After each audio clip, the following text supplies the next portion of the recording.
¿Me confirman, por favor, si se visualiza correctamente? Sí se ve, doctora. Ya, gracias.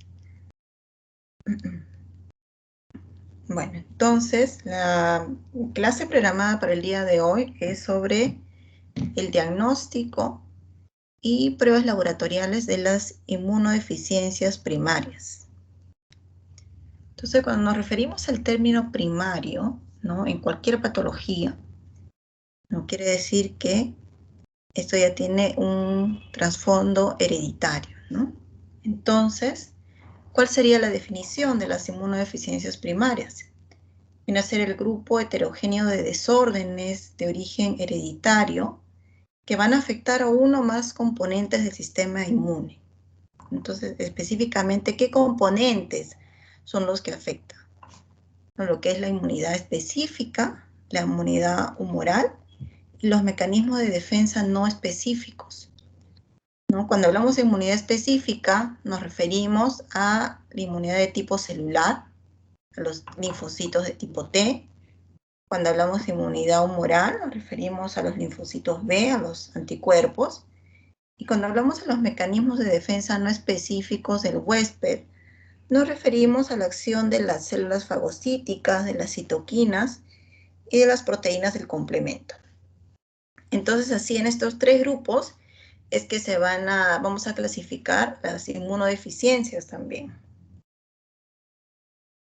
Es también importante mencionar que estas patologías se presentan específicamente en los primeros 5 años de vida, ¿no? Que tienen un porcentaje bastante alto, en el 90% corresponde o se presenta en los primeros 5 años, ¿no? Por el mismo hecho de que son hereditarias, de que son primarias, ¿no? Entonces es durante la infancia que ya se manifiestan. El predominio según el sexo es sexo masculino, en el 60-80% de los casos, y si hablamos de prevalencia, se presenta en 1 de cada 10.000 nacidos, de niños nacidos vivos, ¿no? A nivel de Latinoamérica, lo que predomina es la inmunodeficiencia primaria por deficiencia de anticuerpos, ¿no? Quiere decir del grupo de los linfocitos B.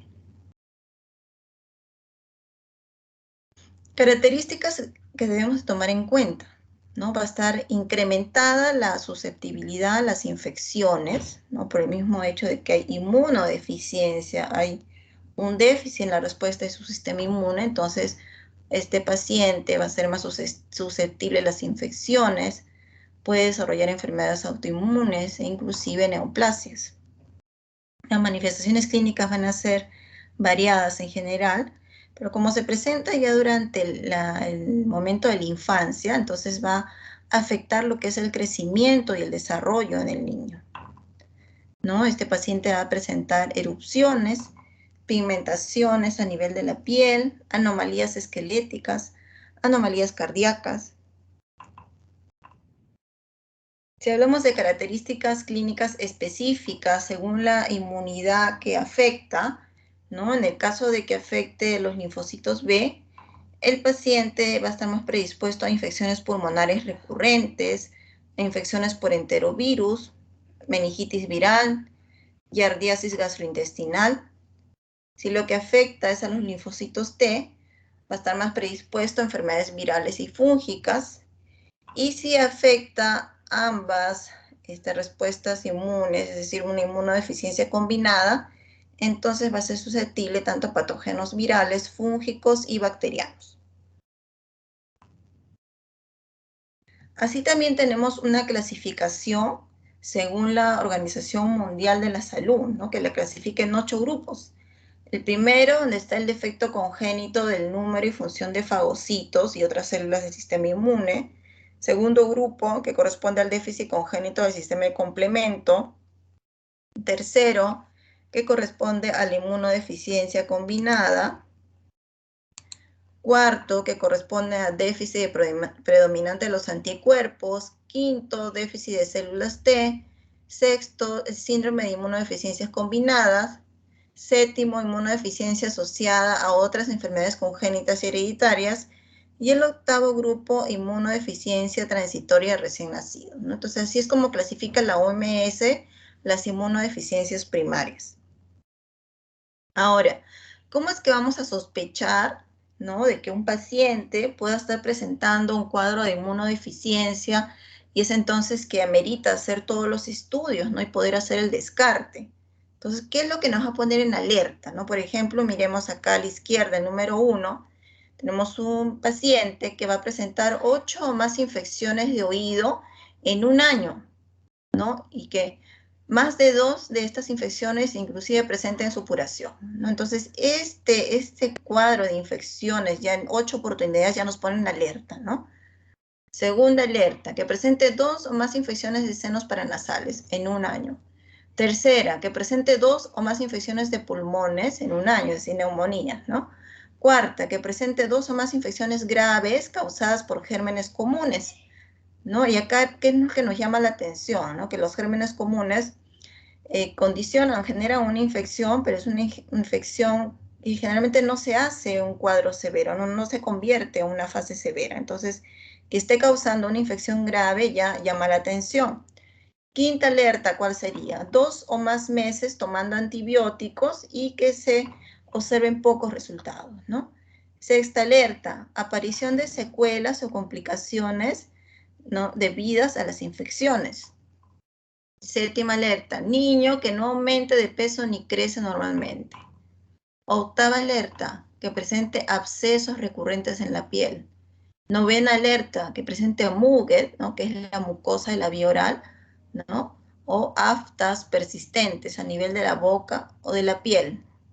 Décima alerta, que tenga necesidad de antibióticos intravenosos para aliviar una infección, ¿no? También esta es una alerta importante, ¿no?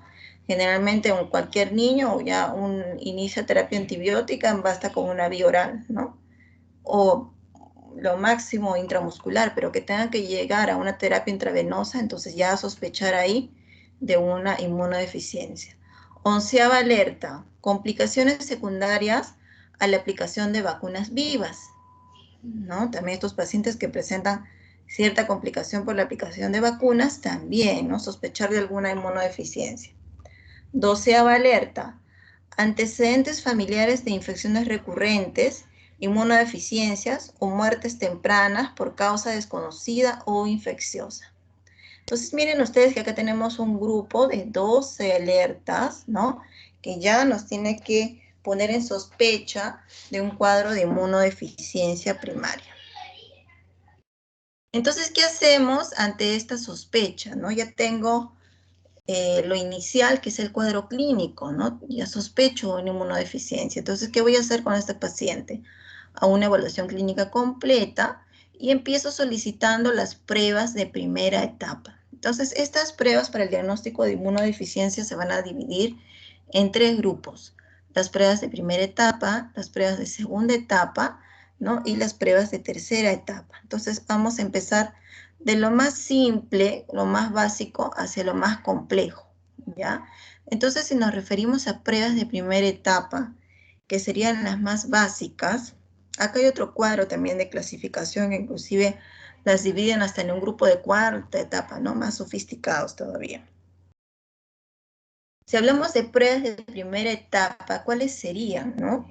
¿A qué me refiero con el cuadro hemático? A ver, ¿qué podría encontrar de alerta yo en el cuadro hemático que me haga sospechar de una inmunodeficiencia? A ver, chicos, a ver, Adriana Avendaño. Adriana Avendaño. Adriana, ¿me escuchas?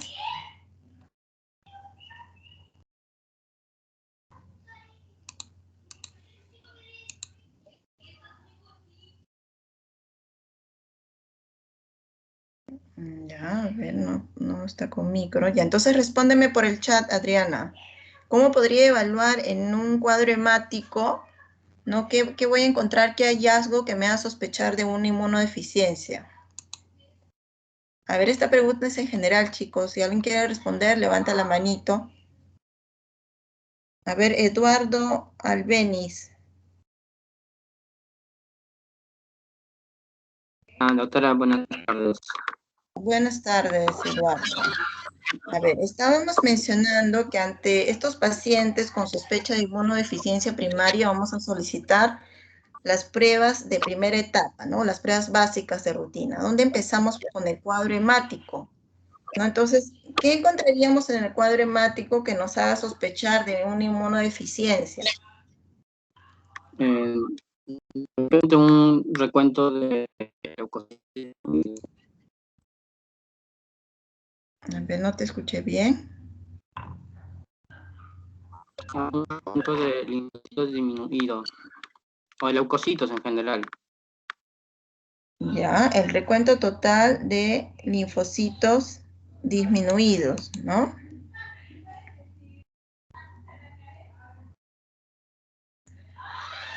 Eduardo. Sí, doctora. Ya, Sí. correcto. Y si hablamos del recuento diferencial, ¿no? Porque ya tenemos el recuento total de leucocitos, pero también tenemos un recuento diferencial de los leucocitos. Ahí encontraríamos alguna alteración. A ver, Andrés Segarra.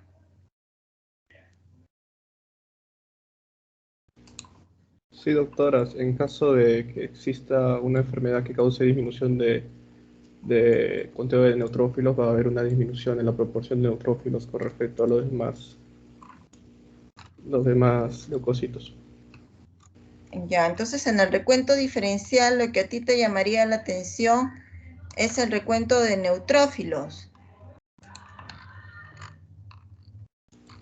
Más que todo los porcentajes de cada leucocito específico, de neutrófilos o de linfocitos. Ya. A ver.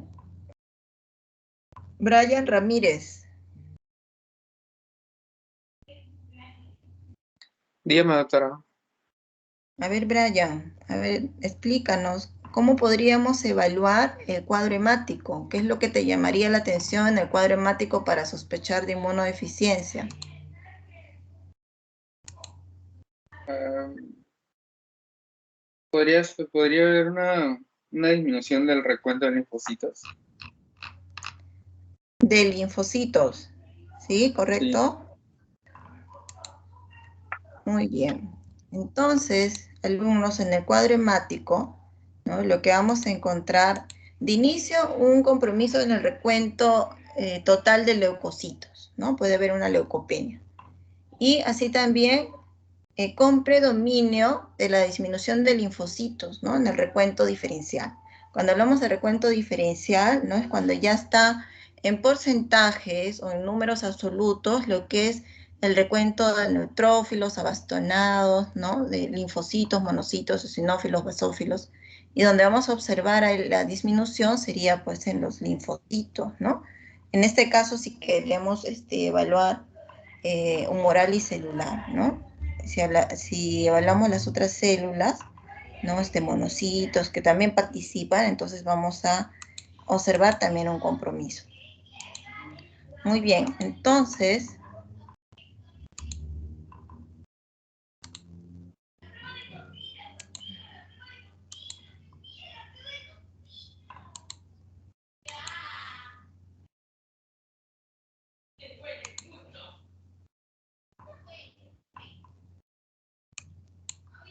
ya, ¿me confirma si se observa la pantalla?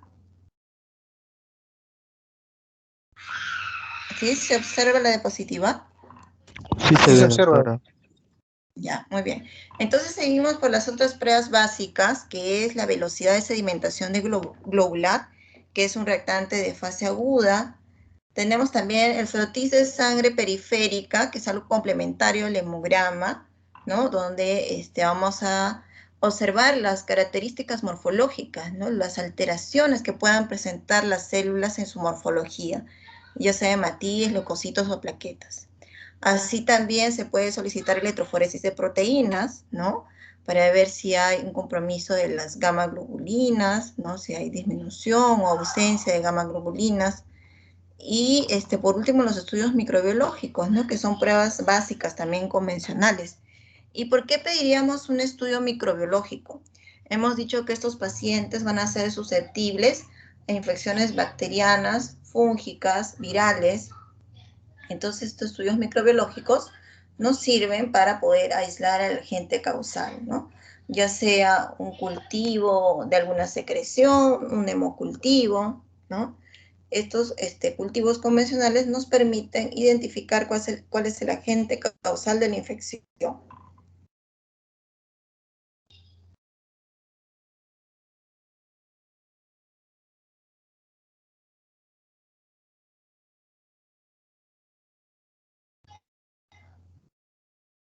Y a gamma globulinemia. Si miramos acá en el cuadro inferior, tenemos el recuento total de las proteínas totales, y acá su recuento en porcentajes y en valor absoluto según su fraccionamiento, ¿no? Tenemos la albúmina, alfa 1, alfa 2, beta y gamma. Miren el valor referencial de la gamma es de 12 a 23%, que en valores en gramos es de 0.8 a 1.8. En este paciente de acá del lado izquierdo, vemos que según esta electroforesis de proteínas tiene 0. ¿Sí? ¿Alguna pregunta?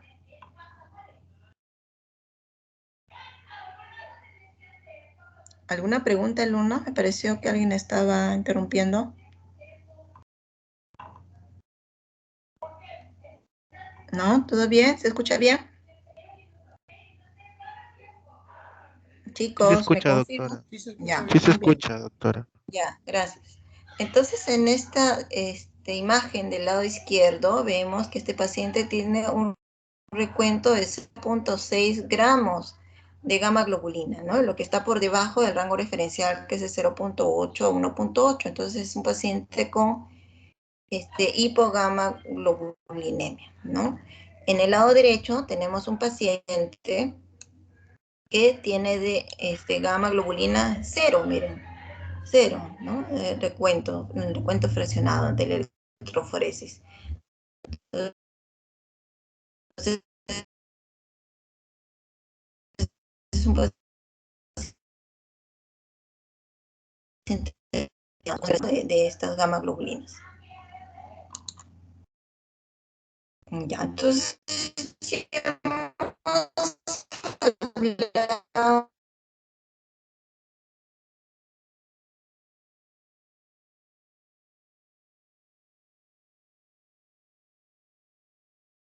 Doctora, creo que tiene problemas en su audio.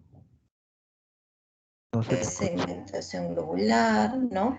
La electroforesis de proteínas, la lámina periférica para ver alteraciones morfológicas y los cultivos, ¿no? Creo que estoy con mala señal de internet. Sí, doctora, se ha paralizado su máquina. Su pantalla parece que se ha quedado estática. ¿Se observa o se escucha entrecortado? Sí, entrecortado, a veces se va la ¿Se me está señal. escuchando? ¿Se me está escuchando entrecortado? A ver, voy a tratar entonces de conectarme de mi celular. Un segundito, un segundito.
Ya, ahora sí, a ver, nos conectamos nuevamente.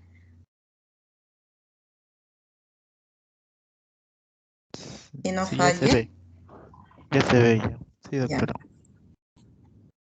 ya. Entonces, les estaba mencionando que tenemos las pruebas básicas, ¿no? De primera etapa, y posterior a ello pedimos las pruebas de segunda etapa, ¿no? Entonces, en el caso del estudio de los linfocitos B, vamos a solicitar, podemos solicitar lo que es la cuantificación de inmunoglobulinas, ¿no? Específicamente el dosaje de la inmunoglobulina G, inmunoglobulina M y A, que en su mayoría de casos se realiza por metodología de turbidimetría, ¿no? Podemos solicitar también la cuantificación de inmunoglobulina E, que es por análisis de inmunoenzimático, o sea, por el método de ELISA. Como otra de las pruebas de segunda etapa sería la medición de subclases de las inmunoglobulinas G, ¿no? Acá tenemos específicamente lo que es IgG1, IgG2, 3 y 4. Estas subclases de inmunoglobulina G se van a dosar por metodología de nefelometría, ¿no? Y acá resaltar lo que es la inmunoglobulina G2, porque si encontramos una alteración defectuosa de esta subclase de inmunoglobulina G, entonces va a haber una respuesta deficiente a lo que son las bacterias encapsuladas, ¿no? Por estreptococo, neisseria, hemófilos. Entonces el paciente va a estar predispuesto a este tipo de infecciones bacterianas, ¿no? Entonces por eso también la importancia de hacer inclusive la cuantificación de las subclases de inmunoglobulina G, ¿no? Entonces, como segunda etapa, la cuantificación de inmunoglobulinas en general y la medición de las subclases de inmunoglobulina G. En este cuadro podemos observar los rangos normales para las diferentes subclases de inmunoglobulina G. Acá tenemos el ejemplo de 3 pacientes. En el primer paciente que tiene inmunoglobulina G1, es decir, la subclase IgG1 en 45, cuando el rango es de 230 a 620. El segundo paciente la IgG total, también con un recuento bajo en 185, cuando el rango es de 400 a 1000. El tercer paciente con este compromiso de la inmunoglobulina A, miren, menor a 2. Entonces, en el caso de que exista la deficiencia o el compromiso de la inmunoglobulina G1, entonces va a haber una predisposición a infecciones de tipo virales y toxinas, ¿no? Porque va a haber una reacción deficiente contra los antígenos y polipéptidos de proteínas de los virus y toxinas. En el caso del compromiso de la inmunoglobulina G2, también, ¿no? Se encarga de las reacciones contra antígenos y lipopolisacáridos de bacterias. Entonces, la predisposición para infecciones bacterianas, si es que existe el compromiso de esta subclase de inmunoglobulina G, ¿no? En el caso del compromiso de la IgG4, esta se va a elevar generalmente en enfermedades alérgicas.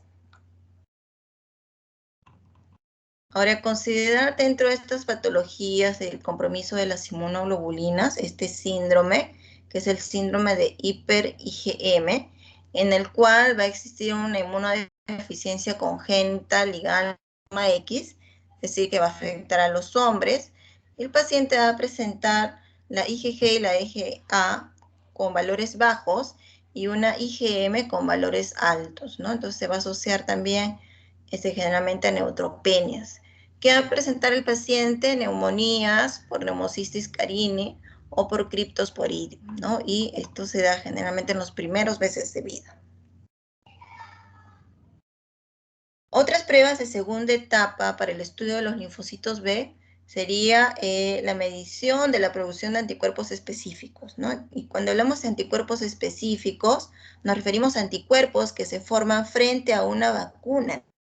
Por ejemplo, cuando nos vacunamos contra el estreptococo, contra el hemófilus. Entonces, para ver esta respuesta de los linfocitos B, podemos medir los anticuerpos que se forman con esta inoculación, ¿no? Estas vacunas. Así también tenemos la cuantificación de los linfocitos B, que es por metodología de citometría de flujo, donde lo que vamos a evaluar es la expresión de las moléculas de superficie en los linfocitos B, ¿no? Los linfocitos en su superficie van a tener CD19, CD20, HLA-DR, ¿no? Y los linfocitos B inmaduros, lo que es la proteína CD10. Entonces, estas son pruebas ya un poco más complejas, ¿no? Y así vamos avanzando. Podemos solicitar también pruebas de tercera etapa, ¿no? Estas pruebas son in vitro, donde vamos a ver o evaluar linfocitos B activados con antígenos, ¿no? Que van a generar inmunoglobulinas policlonales por métodos ya más especiales de radioinmunoensayo o de ELISA. Podemos evaluar las proteínas BTK, BLNK, ¿no? Por metodologías de Western blot, ¿no? Ya metodología más compleja, metodología especial, ¿no? Inclusive otras cuantificaciones que también se realizan por PCR, ¿no? Por reacción en cadena de polimerasa. Entonces, ya hemos explicado las pruebas de primera etapa en general que aplican todos los grupos de inmunodeficiencias y estamos desglosando las pruebas de segunda, tercera etapa según el grupo ya específico de la inmunodeficiencia, ya sea de linfocitos B, linfocitos T o los otros grupos celulares, ¿no? Ya hemos explicado los linfocitos B, ahora vamos a explicar los linfocitos T. ¿Cuáles serían las pruebas de segunda etapa para los linfocitos T? ¿No? Tenemos de inicio lo que es la prueba cutánea de hipersensibilidad tardía, ¿no? Acá, esta es la famosa prueba de PPD. Lo que hacemos es una correlación in vivo de la respuesta inmune celular, ¿no? Con los linfocitos B evaluamos la inmunidad celular. Entonces, ¿en qué consiste esta prueba? En la inoculación intercutánea en el antebrazo del antígeno de PPD, ¿no? Que es el derivado proteico purificado del Mycobacterium tuberculoso, ¿no? Esta prueba nos ayuda a evaluar si existe inmunocompetencia, ¿no? Si la prueba es positiva, quiere decir que el paciente es inmunocompetente, ¿no? Y si es negativa, entonces que existe una inmunodeficiencia de las células T. Esta prueba es muy usada, ¿no? Acá tenemos en la figura 1 cómo se está inyectando el derivado proteico, ¿no? De la bacteria del Mycobacterium tuberculoso que saca en el área del antebrazo, ¿no? Es una reacción al antígeno de la tuberculina. Vamos a esperar que se forme una pápula en el antebrazo y luego se hace una medición a las 48, 72 horas, ¿no? Donde se va a evaluar cuánto es que mide en milímetros esa pápula, ¿no? Y según eso se va a realizar la interpretación. Entonces, ¿no? Acá en esta figura se observa claramente cómo se inyecta y se forma la pápula, ¿no? Y hacemos la evaluación, como estábamos mencionando, en 48, 72 horas. La cantidad del derivado proteico que se inyecta es de 0.1 mililitro, ¿no? Entonces, ¿cómo va a ser la interpretación? En el caso de los pacientes con VIH, ¿no? Y encontremos una induración, una pápula de 5 milímetros o mayor, se considera positivo, ¿no? Quiere decir que es inmunocompetente. Paciente que tiene factores de riesgo para tuberculosis y esta pápula, esta zona rojiza, es mayor a 10 milímetros, entonces también es positivo, ¿no? El resto de pacientes se considera positivo si la reacción es mayor o igual a 15, ¿ya? Entonces, de esa manera se hace interpretación a las 48, 72 horas. Considerar este grupo de patologías cuando hablamos de deficiencia inmunitaria, ¿no? En el caso de resultados negativos para la prueba de PPD. Y acá tenemos este grupo, ¿no? Las deficiencias congénitas, celulares y adquiridas, ¿no? En el caso de estas congénitas está la ataxia telangiectasia, deficiencia combinada de celular humoral, ¿no? En las celulares el síndrome de George, candidiasis. Tenemos el grupo también de las adquiridas. Cuando hablamos, para dar de ejemplo, estas patologías donde existe inmunodeficiencia de tipo celular, tenemos este síndrome de ataxia telangiectasia, donde se van a presentar anormalidades inmunológicas, endocrinas, hepáticas, cutáneas, ¿no? Acá lo que se presenta es una expresión eficiente del DNA por mutación de este gen ATM, ¿no? Entonces, este gen que está localizado en el cromosoma 11, que va a codificar la enzima proteasa, ¿no? Entonces, este paciente va a presentar una mayor predisposición a infecciones pulmonares y de senos paranasales por deficiencia de la inmunoglobulina A en el 70% de los casos y por deficiencia de inmunoglobulina E en el 80% de los casos. Así también disfunción de las células T y la hipogamaglobulinemia. Entonces, así también va a presentar una alta incidencia de neoplasias. Es un paciente con anormalidades, con ataxia cerebelar progresiva, con una marcha defectuosa, ¿no? Desde una edad muy temprana, ¿no? Desde los 2 a 8 años de edad. ¿No? Acá tenemos algunas imágenes de las telangiectasias que pueden presentar estos pacientes. El síndrome de DiGeorge, que también está en ese grupo de las deficiencias de los linfocitos T, acá lo que va a presentar es un desarrollo embriogénico defectuoso del tercer y cuarto arco faríngeo. Entonces va a haber alteración a nivel del timo y paratiroides, ¿no? En algunos de los casos ausencia del timo inclusive. Se va a deber a una delección del cromosoma 22, va a presentar alteraciones cardíacas, fascia normal, hipoplasia o aplasia tímica, paladar hendido, hipocalcemia por la ausencia de paratiroides. Entonces, esos son los compromisos que presenta el paciente con síndrome de DiGeorge. Generalmente se asocia a un consumo de alcohol o diabetes materna. Acá una imagen de la fase de estos pacientes, ¿no? Va a presentar tetanía, falla cardíaca. El 20% del recuento o función de los linfocitos T va a estar disminuida, ¿no? Y los niños que llegan a sobrevivir con este síndrome es que pueden adquirir células T funcionales. Ya, entonces, la prueba inicial dentro de estas pruebas de segunda etapa para los linfocitos T, ya hemos mencionado que es la prueba de PPD, ¿no? Así también tenemos esta, que es el recuento de linfocitos T, CD4 y CD8, que es por la metodología de citometría de flujo. Acá tenemos los linfocitos que se van a distinguir en dos subgrupos, los linfocitos T, ¿no? Según la presencia de las proteínas que va a tener en su superficie. Tenemos los linfocitos TH en la superficie de la molécula CD4 y los linfocitos T citotóxicos en la superficie de la molécula CD8. Otra de las pruebas de segunda etapa es el recuento de otras moléculas de la superficie de linfocitos T, ¿no? Como son moléculas de adhesión, medición del receptor, del TCR, moléculas del complejo mayor de histocompatibilidad, receptor de tipo TOL, moléculas coestimuladoras. Entonces son otras moléculas de la superficie del linfocito T que también se puede hacer recuento. Estudio de citotoxicidad de los linfocitos TCD8, células natural killer, ¿no? Entonces ya son estudios más complejos que nos permiten evaluar la respuesta, ¿no? O la inmunodeficiencia de los linfocitos T. Como pruebas de tercera etapa, estas son más complejas para los linfocitos T, tenemos pruebas con cultivo, ¿no? Acá evaluamos una linfoproliferación a nivel de un cultivo. Entonces, la habilidad de los linfocitos de proliferar, pero en un cultivo.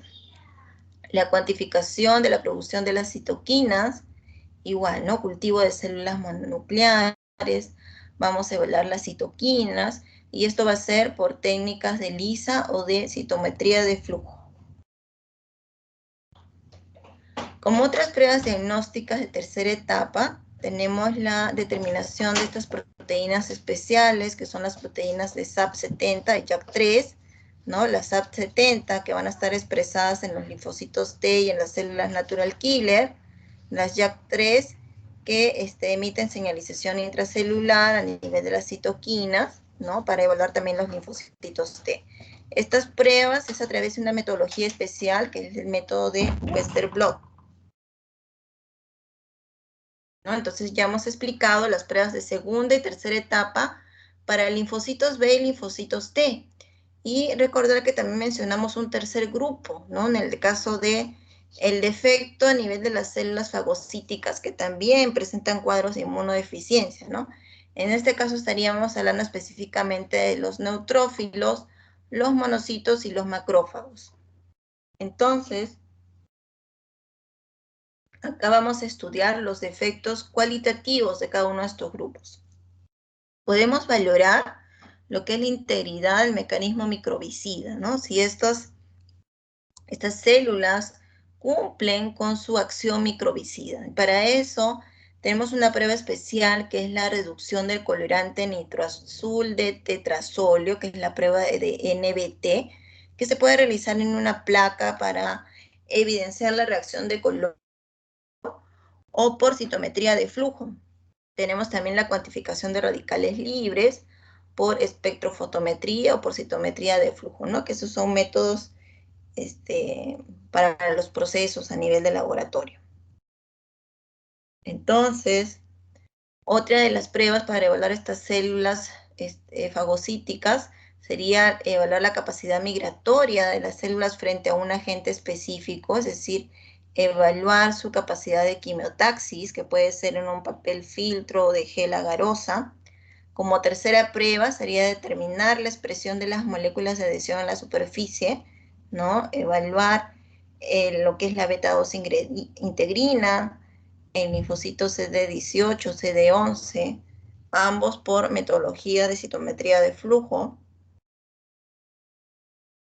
Entonces, para evaluar los defectos de movilidad celular que estábamos mencionando, ¿no? Acá se evidencia defectos de adhesividad leucocitaria. Un ejemplo de estos casos es el síndrome de Chashman, donde el paciente va a presentar leucopenia, aplasia medular, insuficiencia pancreática, ictiosis, piel seca, con un 25% de probabilidad de leucemia, ¿no? Como en las fotografías que vemos al lado derecho, con su piel escamosa, ¿no? Con ictiosis. Los estudios laboratoriales que se pueden pedir para estos cuadros es la evaluación de CD18 y de integrinas por la prueba de citometría de flujo y análisis genéticos, ¿no? Así también para evaluar los efectos de la actividad microbicida que estábamos mencionando estas células fagocíticas, ¿no? Tenemos la evaluación de lo que son los gránulos azurófilos, secundarios y terciarios. Bueno, si nosotros evaluamos un neutrófilo, miren ustedes acá en su parte interna, como tiene los gránulos, ¿no? En el citoplasma, que están rodeando los segmentos del núcleo, ¿no? Entonces vamos a tener gránulos azurófilos o primarios que contienen enzimas, que contienen factores bactericidas, ¿no? Que son la lisozima, las defensinas. Tenemos gránulos secundarios que son más grandes y que contienen también enzimas como la lisozima, colagenasa. Tenemos gránulos terciarios que contienen también enzimas. Entonces, estos gránulos se fusionan, ¿no? Se fusionan con las vacuolas fagocíticas que contienen material ingerido cuando esta célula actúa, ¿no? Contra cualquier antígeno externo, ¿no? Entonces las bacterias no solo se van a destruir por la acción de estas enzimas de los gránulos, sino también por la formación de especies reactivas del oxígeno, que es el ROS, y especies reactivas de nitrógeno, que es el NOS, ¿no? Dentro de los fagosomas de los neutrófilos, ¿no? Pero podemos tener defectos en esta actividad microbicida, ¿no? Deficiencias. Entonces se va a presentar la enfermedad granulomatosa crónica, el déficit de la mieloperoxidasa, ¿no? De la glucosa 6-fosfato deshidrogenasa, entre otros.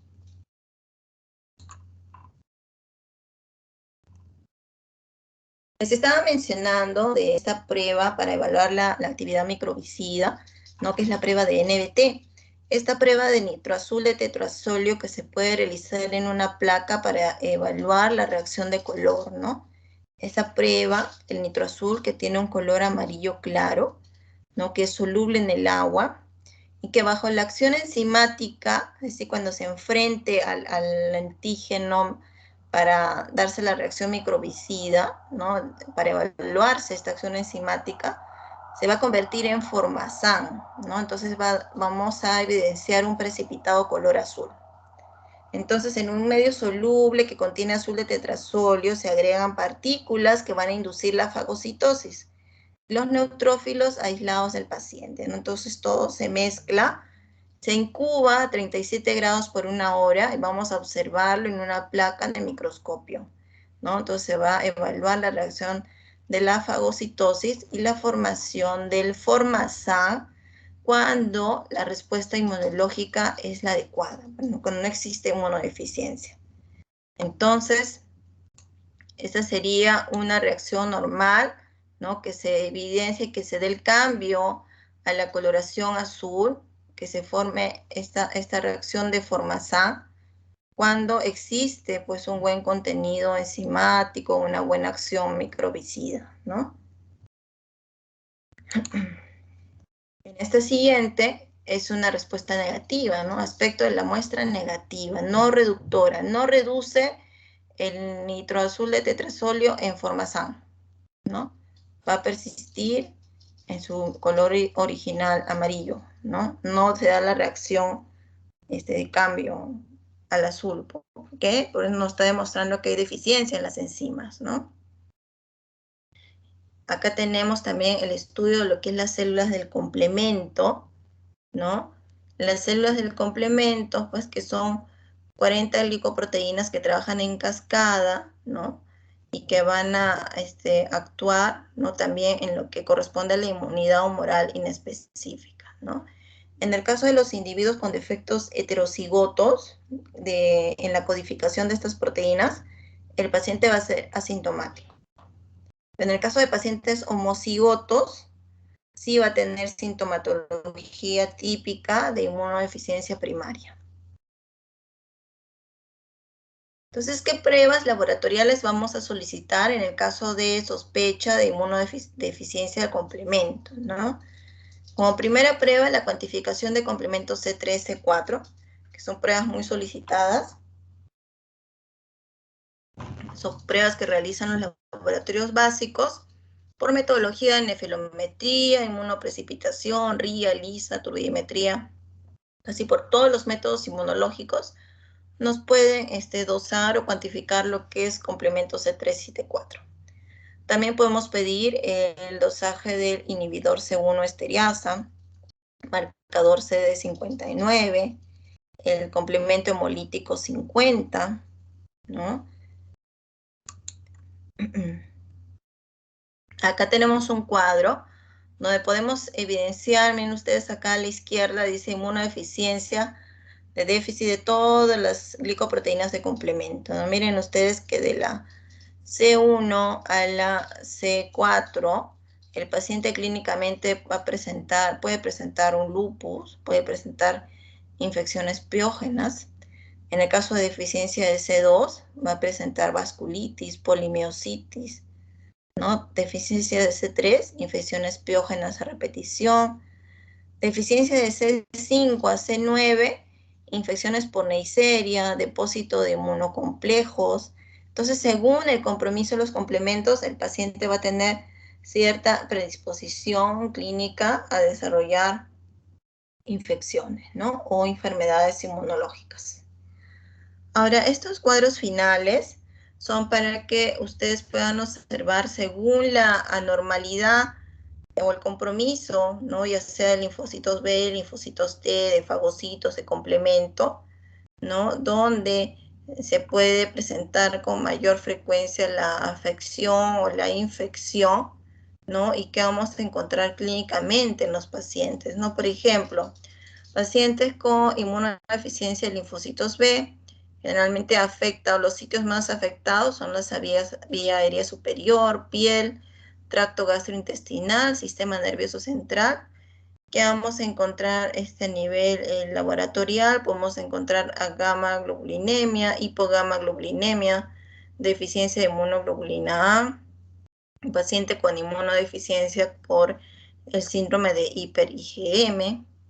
Si lo que afecta es los linfocitos T, los sitios afectados va a ser variable, ¿no?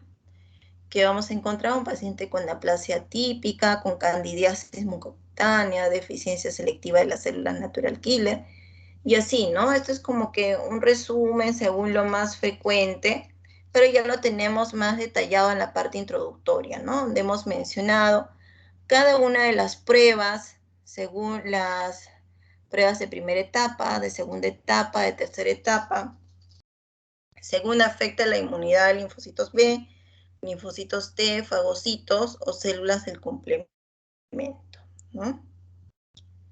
Acá también tenemos otra clasificación o más datos de resumen según las deficiencias que hemos mencionado, ¿no? Acá está, por ejemplo, para el caso de las deficiencias de las células fagocíticas, ¿no? Tenemos como prueba laboratorial resaltado acá la prueba azul de tetrasolio, ¿no? Que hemos mencionado, la formación del formazán, cuando encontramos el formazán positivo o negativo según la inmunodeficiencia en el paciente, ¿no?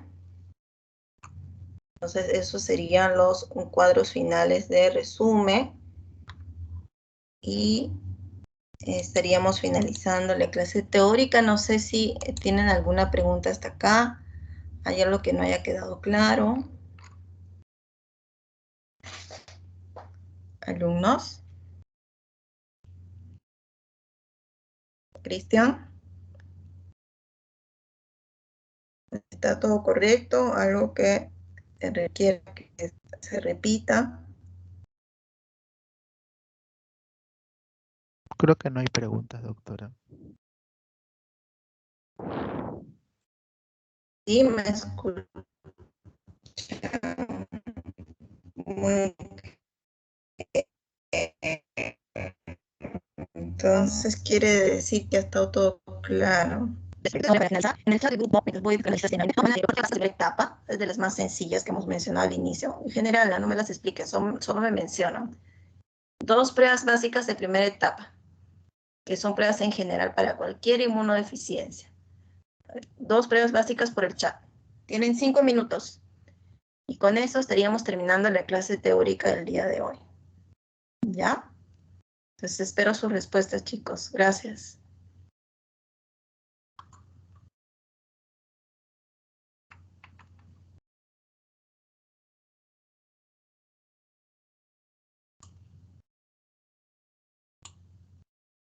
A ver, porque acá tenemos 88 alumnos conectados, ¿no? Quiere decir que todos han estado atentos a la clase, así que espero su respuesta de los 88. Si no hay respuestas, quiere decir que no estuvieron conectados a la clase. Doctora, disculpe, no se le entendió porque se le cortó el audio. Oh, ya te repito nuevamente, no hay problema. Les mencionaba que tienen 5 minutos para colocar por el chat dos pruebas básicas o de primera etapa de las inmunodeficiencias. Me mencionen dos pruebas básicas por el chat, todos, para poder evaluar si están presentes o no, ¿ya? Porque no es suficiente la lista de asistencia. Quiero saber si me están acompañando toda la clase. Que me mencionan por el chat dos pruebas básicas.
Doctor, si ya respondimos, ¿podemos salir?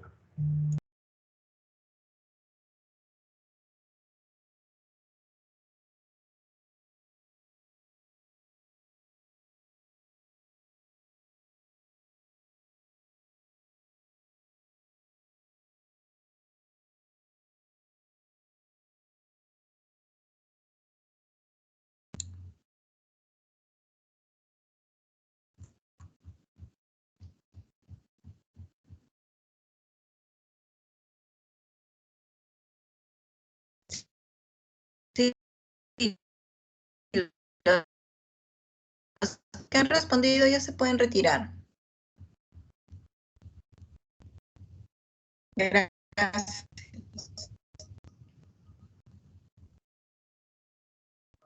Gracias, doctora. Buenas tardes. Gracias, doctora.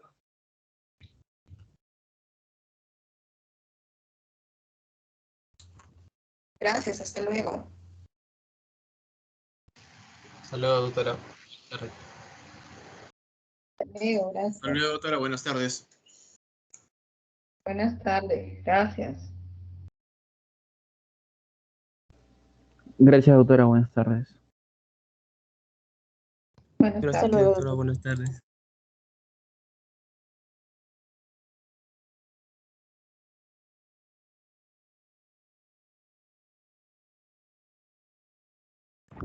Doctora, disculpe, ¿me escucha?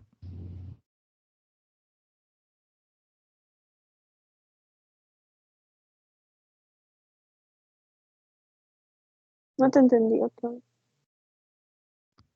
Creo que no está fallando su audio de la doctora. Doctora, ¿me escucha?